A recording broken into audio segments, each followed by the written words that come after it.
দেখো আজকে তোমাদের একটা নতুন রেসিপি দেখাই। তো এগুলো পাঁপড় আমার ভাজা হয়ে গেছে। তো আর এখানে কিছু আমি টমেটো কেটে রেখেছি আর কি।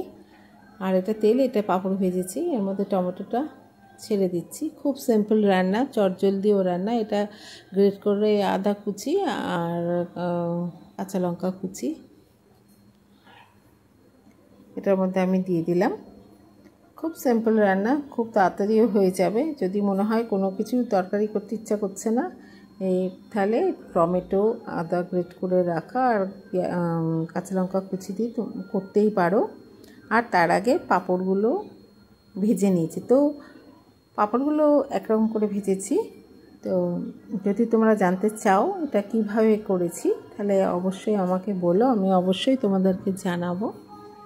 তো যাই হোক, আমি পাঁপড়টা যেভাবে ভেজেছি ওটা স্কিপ হয়ে গেছে, তোমাদের আমি দেখাতে পারিনি। তোমরা চাইলে আমি দেখে দিতে পারি। তো এখন আমি একটু জল দিয়ে দিলাম, পরিমাণ মতো একটু জল দিয়ে দিলাম, যাতে আমার এই পাঁপড়গুলো, ভাজা পাঁপড়গুলো ডুবে থাকতে বেশ গা মাখা হবে, বুঝেছো? তো আমি এতটা পরিমাণে আমি জল দিয়ে দিলাম। তো এবার আমি একটা একটা করে পাঁপড় এর মধ্যে আমি ছেড়ে দেবো। তো আমি সেরকম বেশি কিছু করিনি, হয়তো 6-7টার মতো পাঁপড় আমি করেছি।